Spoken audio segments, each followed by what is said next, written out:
Il faut que la puissance publique fasse comme Jules Ferry en 1880. En 1880, Jules Ferry a dit « Maintenant, il existe des imprimeries industrielles. On peut vendre des livres à 1 sou. 1 sou, c'était accessible à n'importe quel ouvrier français.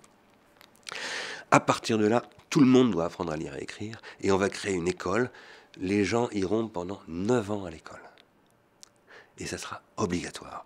Il a sacrifié 20% du budget national pour ça. Mais ça a été un investissement, ça a été le début de la modernisation de la France. C'est comme ça que la France est sortie de l'époque agricole, où tout le monde était paysan, et que la France est devenue une grande puissance.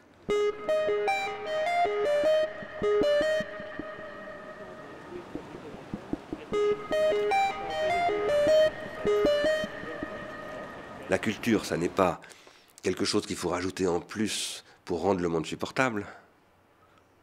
C'est le cœur du nouveau monde.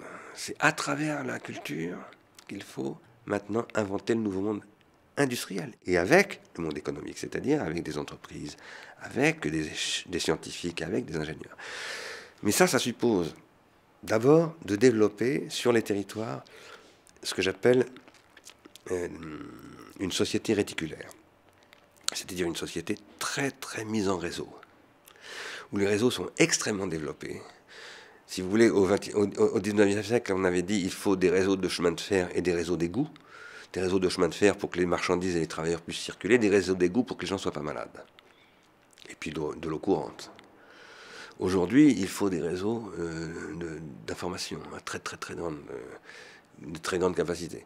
Non pas pour leur faire consommer de l'information. Ça, c'est ce qu'on appelait la société de l'information. Et c'est ce que n'a pas bien compris encore l'Union européenne avec M. Barroso, lorsqu'ils ont parlé de la société de l'information. On n'est plus dans la société de l'information. On est la société de la contribution. La société réticulaire, on ne reçoit pas simplement de l'information. On produit non seulement de l'information, mais du savoir-vivre, du savoir-faire, du savoir-penser.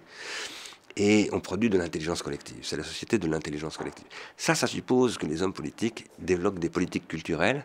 Ça suppose aussi qu'ils développent des politiques d'infrastructure culturelle, de socialisation des technologies culturelles, parce que c'est lié aux technologies, tout cela. Et ça suppose aussi, bien entendu, que les artistes, les savants, tous ceux qui font partie de ce qu'on appelle le monde de la culture, les intellectuels, etc., jouent le jeu. C'est-à-dire qu'ils rentrent dans cette logique et qu'ils assument leurs responsabilités. On peut toujours s'en prendre à la Banque mondiale, au FMI, à l'Union européenne, à Nicolas Sarkozy, à Angela Merkel, en disant ils ne font pas leur travail, ces gens-là. Je pense qu'on a raison de le dire. Mais une condition, c'est qu'on fasse soi-même son travail. Aujourd'hui, si on est un artiste, si on est un philosophe, si on est le président du Centre Pompidou, si on est le ministre de la Culture, on doit mettre tout ça au service du salut de l'humanité, parce que c'est ça la question.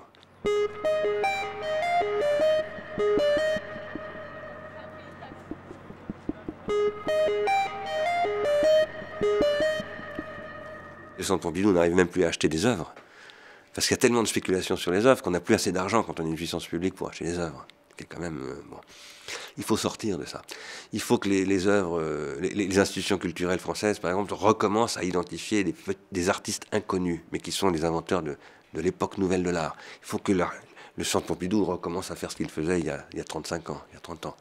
Il faut que les conservatoires de musique, que les écoles de beaux-arts recommencent à travailler, non pas pour le marché de l'art, mais pour la société. Si nous voulons rester dans l'ultra-court-termisme qui consiste à dire j'investis, mais en fait je veux le retour sur investissement dans 18 mois, c'est pas de l'investissement, c'est de la spéculation. Alors nous sommes fichus. Parce que nous sommes obligés de raisonner aujourd'hui sur une mutation qui demandera 20 ans. Donc nous sommes obligés au niveau des pouvoirs publics de dire, au lieu de donner de l'argent aux banques comme on a fait en Allemagne, en France, aux États-Unis, il ne fallait pas donner de l'argent aux banques. Moi j'avais écrit un article contre ça. Il fallait leur dire on vous prête de l'argent et la condition c'est que vous ne spéculez plus, vous investissez sur 20 ans. Vous avez l'obligation d'investir. Alors vous allez nous dire, bon, on ne sait pas dans quoi investir, mais si tous les chercheurs, les entrepreneurs, etc., savent que vous avez des capacités d'investissement sur 20 ans, ça va produire de la créativité. Ça, je peux vous dire que c'est une politique culturelle.